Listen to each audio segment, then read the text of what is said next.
Imagine getting up every day full of energy as if you were in your 20s again. What would that be like? What would it be worth to you?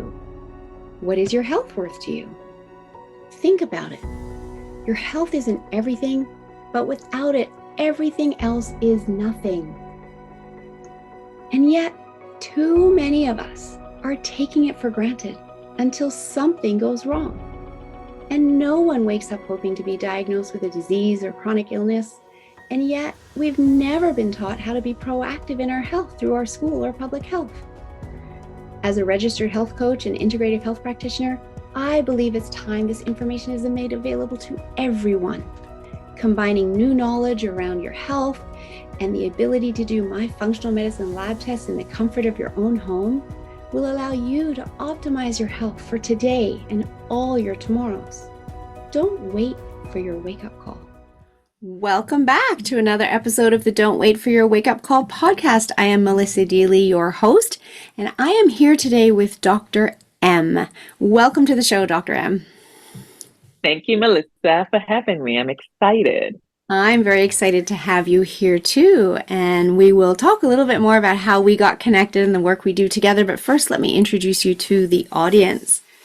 Dr. M is a wife, mother, researcher, social scientist, and an avid advocate for women, race research, African immigrant visibility, and autism awareness and acceptance. Her advocacy is informed by her personal experiences as a woman, Black woman, first-generation Nigerian immigrant, and mother to her handsome son with autism. She has a bachelor's degree and a master's degree from Howard University, Washington, D.C. She obtained her doctorate degree from Texas A&M University. And she enjoys speaking in public and contributing to podcast conversations. When not engaged in research, public speaking, or advocacy, Dr. M enjoys exploring her interests in film, theater, visual arts, photography, creative writing, graphic content creation, music, dance, exotic cuisines, and networking with other people who share similar interests, which is, of course, how we met. So welcome to the show. Thank you so much. Oh my God, your voice is beautiful. Thank you for that wonderful introduction. Oh, you are more than welcome. And I'm so excited to have you on the show for everything that you are doing in your life, in the world. And I would just love for you to share how you got to where you're at today and go into your backstory, and then we can dive into how we met, because of course it's all related. Of course, of course. First of all, let me say thank you, Melissa, for welcoming me into your world. I was born and raised in Nigeria, and I moved to Washington, D.C. to attend Howard University, and my life changed, and I became very aware of myself, not just a woman, but as a Black woman. And I completely became an advocate for immigrant students who were not seen, not heard, and, not very, accepted into the community. And the one thing I loved about Howard University is they were very welcoming, because it's a historically Black university. And they're very welcoming, and they're very rich in their culture. And it was an eye-opener for me. And I was truly happy being at Howard. And I got married and I moved to Texas, and I had two beautiful kids. I'm going to stop you there before we get into Texas. Just as a young Black woman who was born and raised in Nigeria and then moved to the US to go to university. Obviously, you saw that as an incredible opportunity that I know you worked very hard for. I'd love you to dive into that story. And also, as much as it was welcoming, I'm sure there was some level of culture shock as well. Of course. I'd love you to share that too. Of course, definitely. So in Nigeria, I was raised by my parents. My dad, God rest his soul, was a journalist, and he was really high up there in the food chain of journalism. He was the managing director. He was the editor of Daily Times. And my mother studied abroad as well. She started in New York, so she's a sociologist. God rest her soul as well. So I really have a strong background in academia. And I knew that education was something they wanted me to have. So coming to America was definitely something I wanted to do because I had friends who had studied abroad after high school. So they inspired me. And I was really encouraged to attend Howard University because I heard so much about Howard University. And I had an uncle who was a professor there. So he helped me get the visa and, my first admission to Howard. And I really worked hard to get my visa, and I prayed and I did get the visa. And it was very interesting for an 18-year-old to walk up to the embassy there in Nigeria and, trembling, and you get the visa and you're like, what? And it was wonderful. It was a beautiful experience for me. And of course, I'm a go-getter. I'm a hustler. I never take no for an answer, and I didn't let that stop me. And I was blessed. I got the visa and I went straight to Howard. And it was a culture shock, of course, because here I am, straight from Nigeria with my accent, with my beliefs, with my culture. And it's a historically Black university, but also a historically Black university that, majority of the students there are African Americans with a history of slavery in America.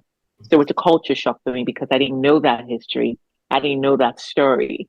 And being part of that community allowed me to learn about slavery and about African American struggles. And it connected me with them, and they connected with me as well. So I would teach them the Nigerian culture, and they would teach me the African American culture. And that became my second home, Howard University. And of course, DC is a beautiful place, the beautiful Black people there. So I merged in very well, okay? That's Just awesome. beautiful. And the culture, I know, the culture shock went away. And that became my family. Howard University became my family. Till this day, I think about Howard, my experiences there. And when I feel sad and when I go through certain things, I just remember that, okay, Howard University showed you love. People love you. Keep being who you are. And I think that also championed my resilience and my dedication to helping other African immigrants and all the African students. And that was what also encouraged me to write my dissertation about African visibility and talk about our absence in literature, our absence in, media discourses and television, and talk about the stereotypes and how we're portrayed, and shed light on how Africans are actually contributing positively into society. And I think that was what connected you and I. And the thought of helping other African girls is very inspiring to me as well, because that's what I've always wanted to do. It's beautiful. And like I told you the first time I met you, like I told you the first time we met, I wanted more children. I have two beautiful children, a boy and a girl, but I wanted more children. But I said, if I don't have more children, then I'm going to adopt, right? And here you came with this wonderful opportunity, and I got to meet your girls in Uganda. And that was the best feeling ever. I just felt really good with myself that I was giving back to my community. And you've said so many beautiful things there. First of all, just, for the listeners, a key point here is that if you're ever feeling down, if you're ever feeling sad, one of the quickest ways to lift yourself up out of that sadness is to actually give back, to contribute, to volunteer in some way for someone else, because there's so much fulfillment that you get from that, and it raises you out of the doldrums that you might be in. And you also mentioned where we met, and we met in a networking room because I too love to network. And we connected immediately over Girls Matter, which is my nonprofit. And this podcast helps to raise funds for the girls' menstrual program, because all the guests that come on the podcast pay a donation towards that. And that allows the girls to go to school every week of the month. And if we didn't provide the menstrual supplies for them, they would not be able to go to school for 1 week of every month. And people in the Western world don't realize that that's reality for girls in many other parts of the world. And so I love having guests on this show, and I love the fact that everybody is so willing to donate and support the girls. And you do even more than that. You not only have donated money, you donate your time, and you have become a mentor to our girls. And I'm so thrilled about that because that's not anything I can do. My life, my childhood is just too different to theirs for me to really be able to bridge that cultural gap.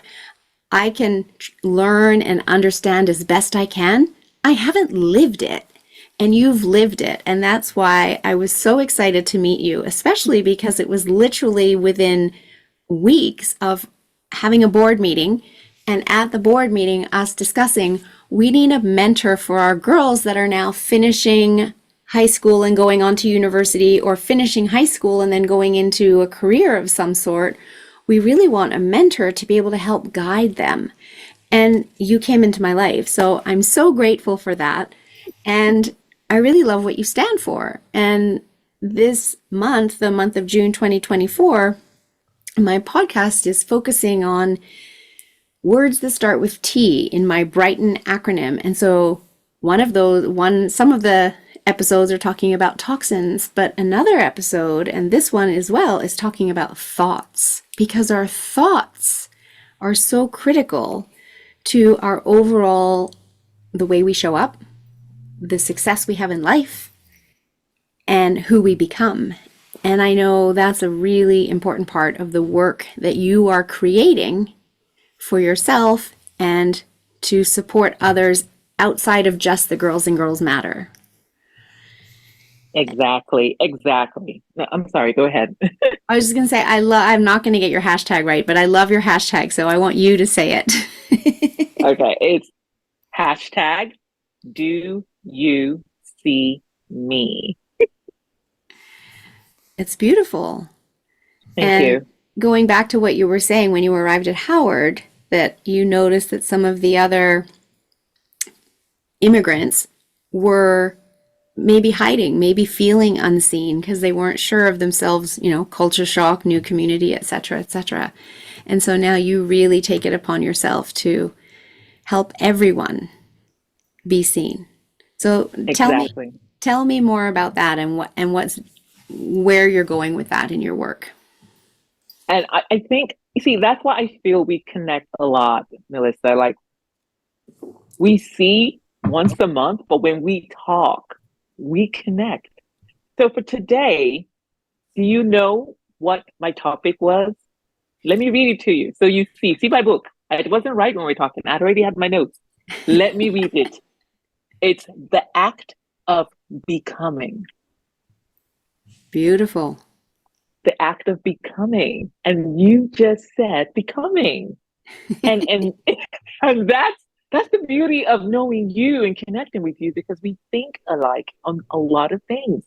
And the T, I love that, thoughts. In the act of becoming, I realized that I wanted to be seen. Mm-hmm. I thought about ways to be seen. And I said, in my act of becoming, I must explore my God divine destiny to be a public speaker. I have to do that, and I have to spread the message. I have to bring visibility to people who are not seen, right? And when I thought about do you see me, I've always had that hashtag in my head, especially towards the end of my dissertation. I said, the first thing I'm going to talk about is, do you see me? And I'm going to talk about visibility and the challenge of that with marginalized groups, right? So in the act of becoming who you are, I have thought about ways in which I can stand out, not just academically, but socially. If I go out on the streets, no one is going to know I have a PhD, but they're going to feel my connection, right? Mm-hmm. They're going to experience my being. Am I kind? Am I welcoming? Am I rude? That's the first thing they're going to see. And that's why it's important to me that what I do from now touches the lives of people, spreads the word around, and builds a community of people who are also looking for that recognition and that visibility. So, do you see me? It's like my mantra. Do you see me? Can you see? Do you see I'm suffering? Do you see that I'm being discriminated again? Do you see that I'm excluded? Do you see that I'm isolated? Do you see that I need your help? Without even me saying it, do you see me struggling? And I think those are the thoughts that I have been struggling with from the day I got into this country, right? Howard protected me. Howard shielded me. I was able to be hidden in Howard because it's a historically Black university. But when I stepped out of Howard and I moved to Texas, Texas is not an HBCU. Texas is a predominantly white state, and A&M is a predominantly white university. So the experiences were different. The culture shock went different in the other way, right? Mm-hmm. Because now I became the only Black in the group. And then the act of becoming became another, journey for me. And that's why it became very important that after graduation, that I would uplift the Black race, especially Africans, in the best way I can by speaking on it. It's all in my dissertation, so I have it published, right? So it's there for anyone to read, and that's fine. But I'm a social person. I want to talk about it. I want to be in front of a camera. I want to be on stage, and I want to say, I see you. Mm-hmm. I see your pain. I see your struggle. And another aspect of that journey is my son having autism. Mm-hmm. And being a Black boy with autism and not having the resources that he needs. And that's where my advocacy comes in. I spend most of my days advocating for him, taking care of him, and being his voice. And that's another element of visibility that I also care about. Children with autism, I understand that struggle, right? And the thought that parents have of raising that child is a lot. And to add the other aspect of looking for resources, it's another challenge.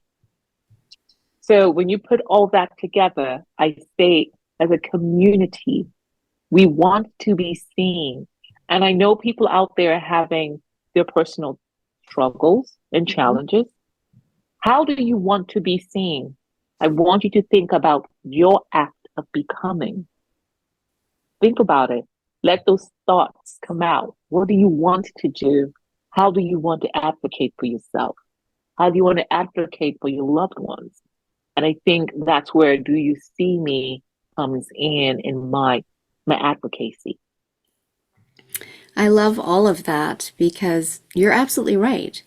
People do just want to be seen and or heard. They want to know that they matter to someone else.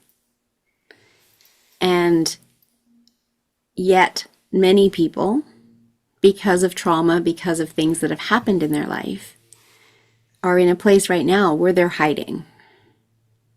They're not sure how to be seen. They don't know where the resources are to help them step into their magnificence. And so I love that you're highlighting this, because the more we highlight things, the more they become socially acceptable. And we have more conversations around it. And it comes down to, as we said earlier, starting with a thought. That thought of, who do you want to become? Doesn't matter who you are today. Who do you want to become? Because that path, you can choose to write it the way you want to write it and get there the way you want to get there. However, you do have to know where you want to go. And so that's where the thought process comes in. And the more positivity we have in that thought process, the more we positively impact our overall mindset, the more we can make that happen, because you get what you focus on. So if your thought process right now is, I'm not being seen, I'm not being heard, and you keep repeating that in your head, you get more of that. And so you highlighting this for people allows them to shift to getting more of what they want. Can you see me? Because I want to be seen. That's beautiful. And I know when you're mentoring our girls in Girls Matter, one of the things that you teach them about is cultivating a positive mindset and discovering their superpower. And I love that idea. So do you want to talk a little bit more about that? Yes, yes, yes. When we met, I was becoming that superhero, right? Mm-hmm. In that public speaking, Yes. you know, element. And when I met the girls, I wanted to share that with them and teach them about that superpower mentality. And I wanted them to realize that they are not defined by their circumstances. Mm-hmm. They look at themselves and they say, oh, we're just in Buyaya. We're not doing anything. I'm like, no, you're not just in Buyaya. You're getting an education to do something with yourself. And I allow them to think about their strengths, right? And we started with simple strengths. What is your strength? What do you like to do? Then we started to improve on those strengths and say, oh, would you like to do something more? Do you think you can do something more? Then they found something more. Then the next level was find a mentor, not necessarily a mentor. Who is your idol Mm. in that profession in Uganda? I told them to go do the Google search, and they did. They went to the library, they did a Google search, and they found women that they wanted to be like, women that were doing the things that they wanted to do. And when they came back, they told me, oh, I know this person is doing this. I want to do it. If she can do it, I can do it. And I almost, and that was the last time I saw them, and they were getting ready to go back. And I was so proud of them. And I told them, take this with you. And when you go back to school, embrace it. Think about more things that you can do. And always remind yourself they wanted to be doctors, surgeons, public speakers, teachers, nurses. And they found that within themselves that they could accomplish this by the time we were done for them to go back to school. And I attended a boarding school when I was in Nigeria as well. So I know how boarding schools are. You go in there and you enrich yourself, right? You grow as a group, you mentor each other, you improve on yourself. And I know they're going to go back there and improve on that thought, because what I was trying to teach them was you are not defined by your circumstances. You Mm-hmm. are not defined by your mistakes, and you are not defined by one thing. If you want to be a rock star today, that's okay. If you change it tomorrow, that's okay as well. If you want to be both, that's marvelous. Absolutely. Absolutely. Yeah, And so and I love that because it's so empowering for the girls, for anyone to hear you speak about this in the sense that, and again, with our alignment, something I always say is you only need to know that one person's done it. And then you know you can too. And I will talk about that most frequently in regards to someone healing from a dis-ease of the body, where they might have been told by a doctor that, the survival rate is very low. And yet I tell them, go and find someone who's healed themselves. Because if they can do it, you can do it too. And let's do what they did. And then you can too.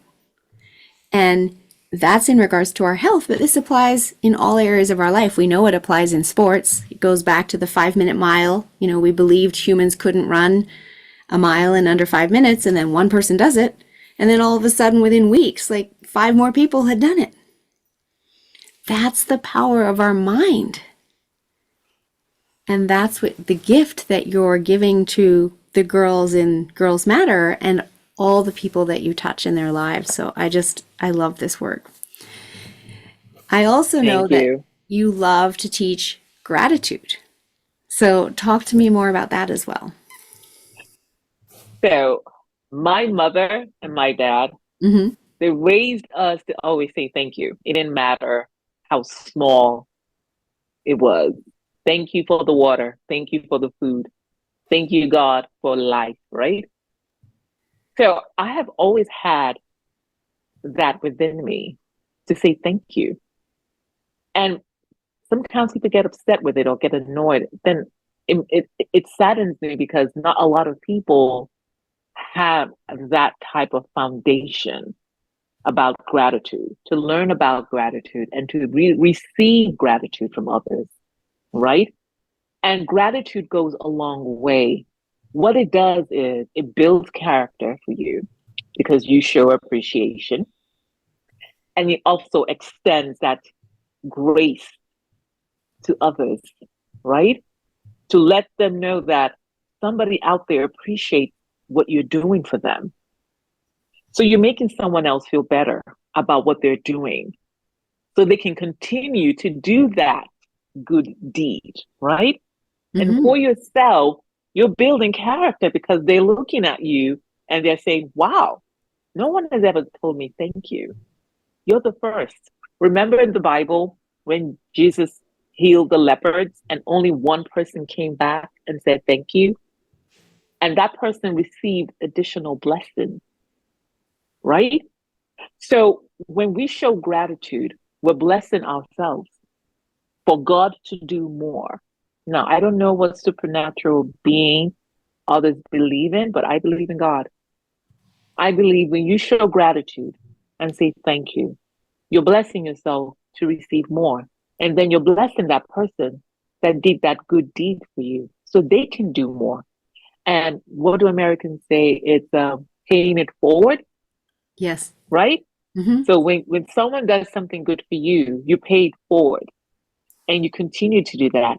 And that's how the circle of kindness is created through gratitude because you are seeing someone be kind to you. And I think the world lacks that a lot because people feel entitled to what they receive and what they need and want. And the act of gratitude is dying. And we need to find it again and teach our children. I teach my kids, even if I give you a pen, say thank you. I want you to learn how to say thank you. Even my son with autism knows how to say thank you. Just say it. It won't hurt you. Say it and move on. It builds character and it also allows you to receive more and not in the materialistic way, right?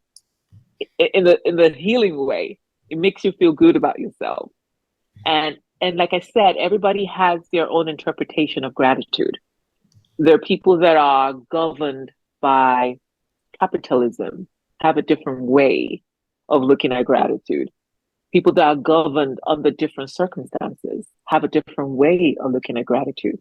But my experience with gratitude comes from a humble beginning of parents in Nigeria who taught us to always be thankful for everything that we receive in our life. And I absolutely love that. And when it comes to saying the word thank you, I just want to add in that you get so much as you've already outlined, and it doesn't cost you anything. It doesn't cost you Nothing. anything to say thank you. And yet you can brighten else's day. You can bring a smile to their face. You can let them know they're being witnessed, as you've said, they're being seen. And Mm-hmm. so that is so incredibly powerful. And to take it a step further, we always say money doesn't buy happiness, right? And we've all heard that Mm-hmm. saying, and I believe that to be very true. I also believe gratitude can gift happiness. And the reason I say that is I have been very fortunate and I've spent my whole life traveling, and I have traveled to third world countries. I have been to Africa. I haven't actually been to Buyaya and where we're Mm-hmm. working with the girls. However, I've been to Africa and seen how people live and see how little they have in terms of material possessions, and yet they will give me the shirt off their back in gratitude for whatever I may have done for them. And I watch them in their family units, in their community units. They are so happy. And yet, in the Western world, there's a lot of people that have a whole lot more materialistically and yet aren't happy. And so there is that connection. There is. And again, like I said, like you confirmed, it depends on how you were raised, right? Mm-hmm. And how you choose to live your life. Yes. Now, we're not all perfect, but on this topic of gratitude, it's, I don't know how to explain it, but if Nigerians are listening to me, they're going to understand it. We just say, "Ige kele madu." You will greet a person. That's the first thing you do. You greet a person when you see them, right? Mm-hmm. There's this general culture of kindness, gratitude, appreciation, welcoming that Africans have because it's in our custom. Welcome people, greet them, give them food, entertain them, give them something where to stay. It may not be much, but it's all we have. Right. Right? Now, I'm not saying that they don't need money or they don't want money. Everybody needs money. Everybody needs an upgrade. We're not saying that. But what we're saying is the first human act of kindness. That's what we're talking about. Yes. What do you do when you see someone? Yes. Are you kind when you see someone? Are you nice when you see someone? That's the first thing we see in a person. And I think it's connected to gratitude as well. Mm-hmm. And we have to think about it in a whole different way and not just, try and make it seem like, only Western countries do this or African countries do this or third world countries do it. It's an individual characteristic. Mm-hmm. It's an individual thing. Because I have met Americans who were also kind, grateful, and very welcoming. Yes. And I've met Nigerians who were not kind and not welcoming. So you see, it's an individual thing. Mm-hmm. So when we meet people, we want to learn how they were raised, right?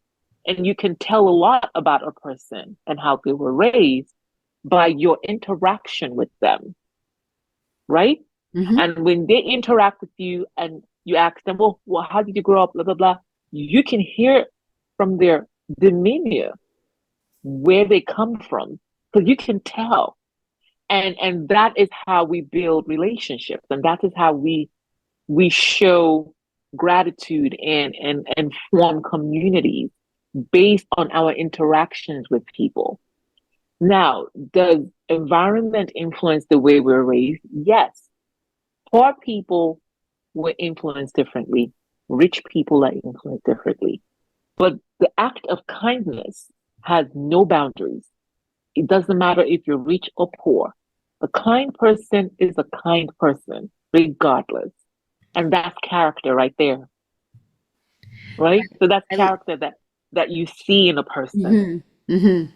Yeah, I love that. And I remember seeing a poster on a wall in a restaurant, and I took a photo of it because I loved it so much. And it literally said, "In a world where you can choose to be anything, choose to be kind."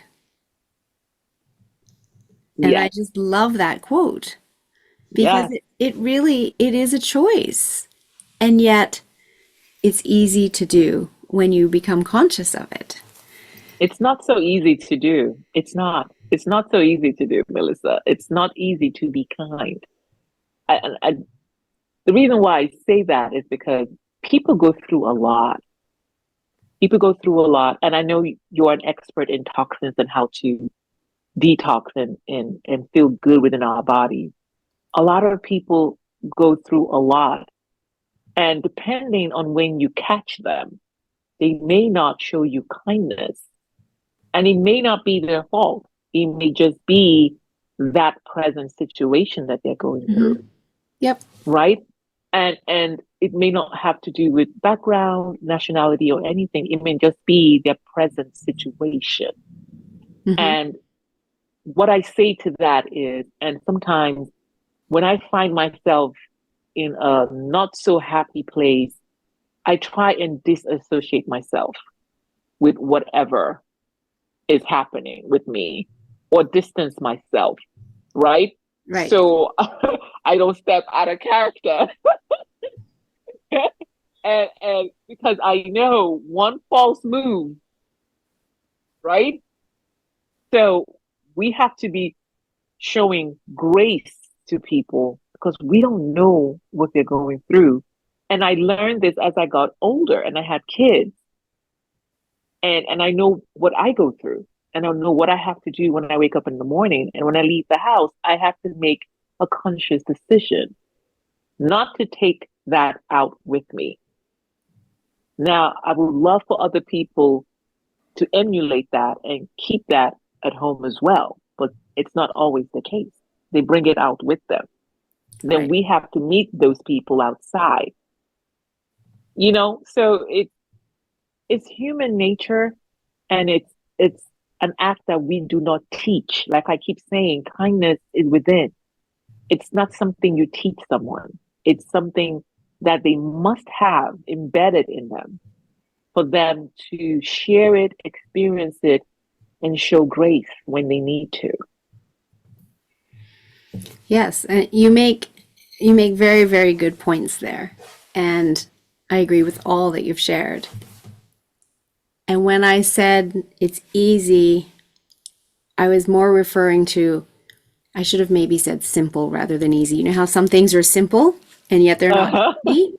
Easy, yeah. It's simple in that when people realize it's a choice. It may not be easy to get there. However, it's simple when they realize I can actually choose to be kind. And when I realize that, then I can start to think about differently about how I want to show up. And that comes back to the who are you becoming and how do you want to show up in the world? And so that Exactly. also ties into, I know that you talk about how do we counter negative thoughts about Hmm. ourselves with positive thoughts. And Hmm. then how do we use those positive thoughts to complement our gifts and talents? So I would love you to share on that as well. I know. I love that question because when I wrote that question, I was actually asking myself that question. Mhm. So, well, like I said, we're human, right? We go through stuff. And like I just said in the last conversation, when I go through stuff, I make a conscious decision not to take it with me where I'm going. So if I'm upset and I have to go to the grocery store, if the greeter smiles and says, "Hello, ma'am," I smile and I say hello and I just keep going, right? I try Mhm. not to have a conversation because I know at that moment, all I can do is say hi because I probably just cried in the car and just came out to the grocery store. So I'm not feeling like having a conversation. Right. So the negative thought and turn it into positive. Let me give you an example. When my son has a rough day Mhm. and it's hard on us and we're trying to make the day go better for him, I just call someone that I know is going through something, like a friend of mine, and I ask her, "Oh, how's your day?" And I help her get through that day, right? I Mhm. don't tell her what's going on in my life, but I help her get through that day and I turn it into something positive. Right. And whatever that I am going through with the situation that just happened, I just help focus on helping her get through that difficulty that she's having. And when we're done talking, I feel better. I Mhm. feel better because now I can go back and address that issue with my son and help him overcome whatever challenge he was having. And it could be with children with autism, it could be anything, right? So, not transferring that negative energy is something we should not do. Turning it into something positive. will always bring you back to that negative situation with a solution and not more problems. And that ties So back to what we were saying at the very beginning yeah, when we were talking about the fact that you can shift your thoughts and focus those. When you shift your thoughts, it shifts how you're feeling. And when you help someone else, it's so fulfilling for yourself. And so that's why you helping your girlfriend has you feeling better. It shifts your energy into the positive energy so that you can then go and help your son from that place of positive energy rather than negative energy.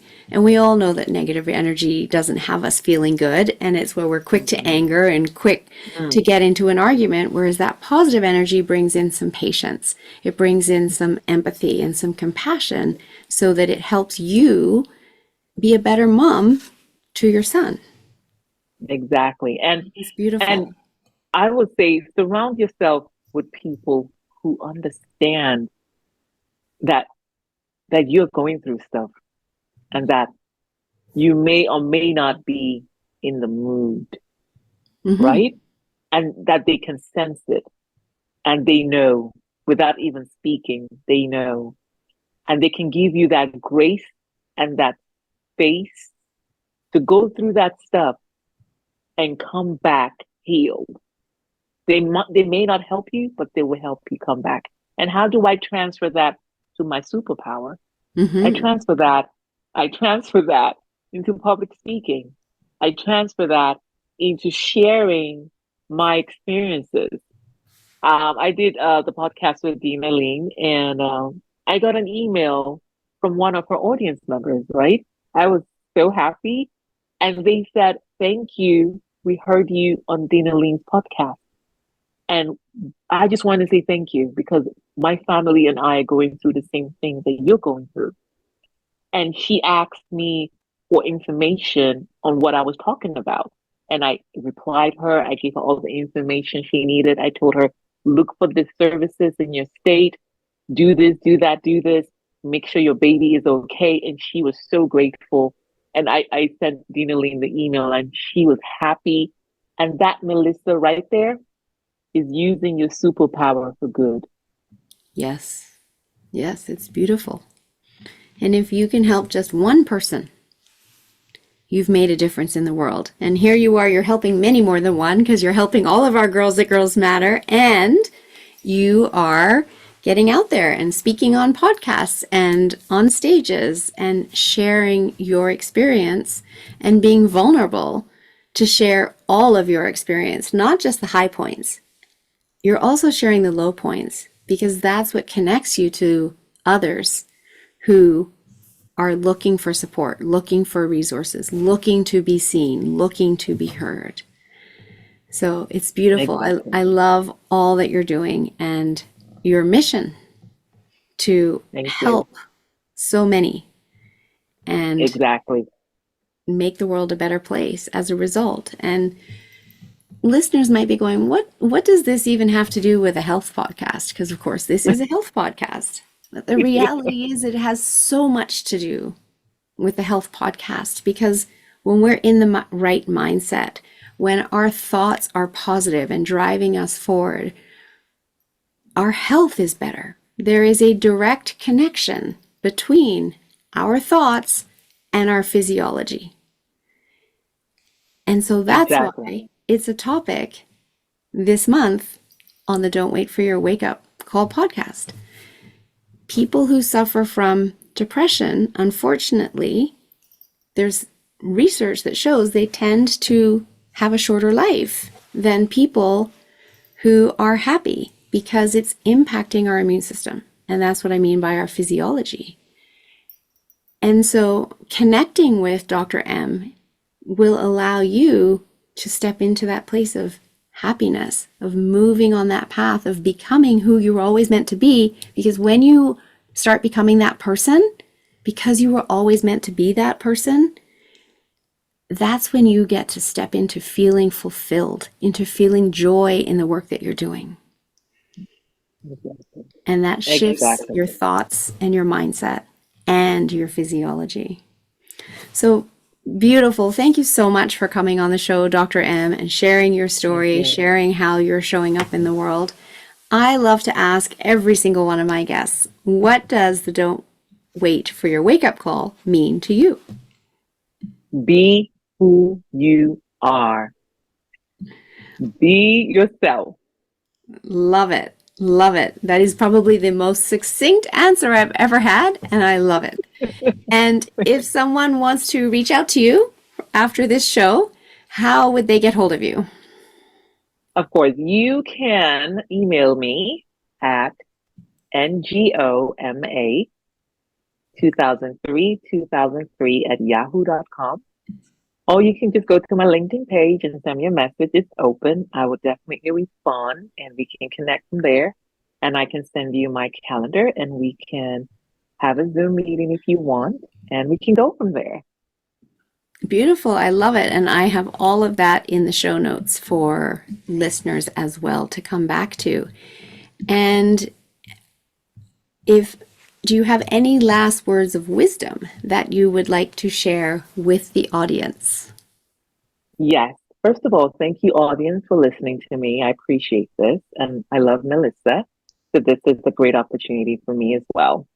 In the act of becoming who you are born to be, which is a superstar, ask yourself three questions.